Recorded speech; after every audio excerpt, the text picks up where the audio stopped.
Lawmakers sending their condolences and thanking local law enforcement for their courageous response to this deadly attack. Jason Rantz, Seattle radio talk show host, joins us now. Jason, happy to see you this morning as this nation mourns. And you go back to Ben Carson's words. We just can't go on like this as a nation. Just absolutely horrible to see what happened there. It is. But I'll say one thing, everyone is coming together. There's a small group of people in our country that seem to always dismiss what it is we stand for, that they're always trying to dismantle so-called systems of oppression and create a new version of this country. But a tragedy like this, people come together because we deeply care about each other. We're all walking jaw. We are all tonight and this morning and yesterday, we're all experiencing the same kind of trauma, obviously not as serious as being there on scene, but when something happens to a fellow American, we come together and we mourn loss together and we celebrate life together and we move on seeking answers together. This is not a divided country the way that some folks want to claim it is. And, I agree with Dr. Ben Carson. I think his sentiment is correct, but it does sometimes take tragedy to realize that people have more in common than not. And as people try to struggle with this, with how we're supposed to respond to a tragedy like this, I look at things in that way and say there is hope. People are coming together. On the other hand, it does seem that there are some out there who want to further divide us, including an Illinois Democrat that appeared to mock Sunday's Christmas parade attack after Friday's acquittal of Kyle Rittenhouse in Kenosha. She writes on Twitter, quote, "It was probably just self-defense," along with the hashtag Kyle Rittenhouse. How does that, Jason, help this situation? It doesn't. She's not interested in helping the situation. She's a ghoul.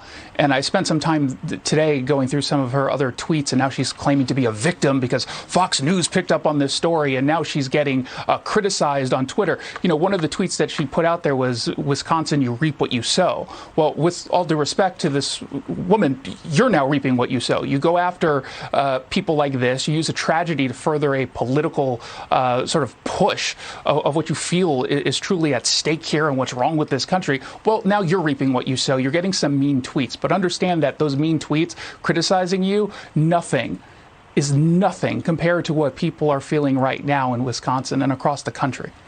Jason, Democrats, meanwhile, lashing out after Kyle Rittenhouse, his Friday acquittal. President Biden initially reacting by saying the jury system works.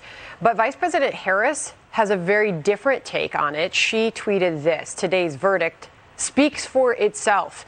I've spent a majority of my career working to make our criminal justice system more equitable. It's clear there's still a lot more work to do." Shortly after that, President Biden issued a statement reading in part, quote, "While the verdict in Kenosha will leave many Americans feeling angry and concerned, myself included, we must acknowledge that the jury has spoken." And on it goes, Jason. Transportation Secretary Pete Buttigieg said this just yesterday. There's a lot of pain in this country, and that pain and that frustration was aroused by the entire case, including the verdict. And for a lot of us, there's just a lot to be upset about and a lot to be concerned about. So there's that. There's Liberal squad member Cori Bush tweeting, quote, "The judge, the jury, the defendant, it's white supremacy in action. The system isn't built to hold white supremacists accountable. It's why black and brown folks are brutalized and put in cages while white supremacist murderers walk free." But in an exclusive interview, Jason, Kyle Rittenhouse tells Tucker Carlson this. This case has nothing to do with race. It never had anything to do with race. It had to do with the right to self-defense. Right. I'm not a racist person. I support the BLM movement. I support peacefully demonstrating. And I believe there needs to be change. I believe there's a lot of prosecutorial misconduct, not just in my case, but in other cases. And it's just amazing to see how much a prosecutor can take advantage of somebody. Full interview will be airing on Tucker Carlson tonight. But Jason, I go back to my earlier question about the divisions that we already have in America. Does any of this help to have the vice president questioning the outcome of that trial, the outcome the jury came to, for the president of the United States to issue a statement shortly after that he's angry and concerned? Yeah. I don't know why he's angry or concerned. You should be angry and concerned if someone who was clearly acting in self-defense ends up getting found guilty of crimes he didn't actually commit. That's something to be upset about. I think what we have here are a bunch of politicians who believe it's helping their cause. They believe that constantly going down this path of claiming everything is white supremacy in action, a term, by the way, that no longer means what it once did. When you now label everything and everyone, by the way, regardless of their skin color, as white supremacists, you've ceded this argument, and you're not worthy of having a seat at the table. Unfortunately, a lot of these folks with fringe positions have the power right now. And I think what we've seen over the course of just the last month is that the voters are rejecting it, that they don't want this. I'm not seeing the kind of outrage after the Kyle Rittenhouse case that folks like Cori Bush or Kamala Harris or Joe Biden want us to see. I'm seeing lots of people who realize they were lied to by a lot of elements within the mainstream media about what they claimed had happened, clearly did not happen. Activists taking positions on things that they said were part of the timeline clearly were not a part of the timeline. People are waking up to the reality that they are being played for political gain. And it turns out people don't like that. And I'm glad that they're pushing back in such a way. Again, I said this at the top. People in this country don't hate it. People want us to succeed. They want our neighbors to succeed.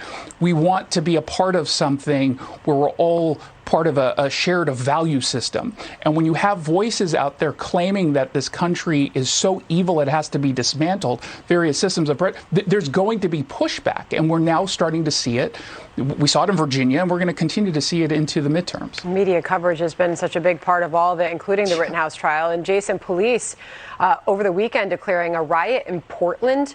Antifa supporters protesting the Rittenhouse not guilty verdict. A group of about 200 people vandalized businesses there and threw water bottles and batteries at the police. And protesters in Kenosha on Sunday retraced the route Rittenhouse took the night of the shooting. All of this as some in the media continue to blame the verdict on white supremacy. Yeah, I mean, look, these folks are going to use anything they can to do as much damage as they can. I'm not going to pretend to walk the streets freely. It lets you know these people have access to instituting laws. Welcome to the modern Republican Party. This is what these people want, and this is what a majority of white people vote for. Right? When I say that a majority of white people are in favor of this kind of violence, it is because a majority of white people consistently vote Republican. I mean, I'm taking notes there, Jason. Sorry, I should have let you know I was throwing to a soundbite there, but this is what white people vote for. This is the modern Republican Party. How the heck does that bring people together? It doesn't. Their intent is not to bring people together, though. I mean, I think that's really what we have to focus on. There are people who offer criticism with good intentions, right? And I think that people, reasonable people, can disagree on even a trial, including the Kyle Rittenhouse case. I think reasonable people can do that. But when we hear this kind of language over and over and over again, regardless of the circumstances, it's pretty clear that they have nefarious intent. Their intent is to drag people apart. They believe that that's how they can stay in power and enact some kind of institutional change. But I think, again, Americans reject that notion. When you have Antifa lunatics in Portland going out, they don't care about the Kyle Rittenhouse trial. Do you think any of the people who are that upset about what happened, who claim to be that upset, actually watched the trial? Do you think they paid close attention? Or are they still using the same talking points of getting a gun and taking it across state lines, which, by the way, as if crossing state lines is illegal? They are holding that still because they don't care about the facts. They care about exploiting a tragedy. Jason, appreciate you covering all that for us. Thank you. Thanks, Andrew. And by the way, as I mentioned, you can see much more of that Tucker Carlson exclusive interview with Kyle Rittenhouse. Be sure to tune in tonight, 8 o'clock Eastern Time, right here on the Fox News Channel for that.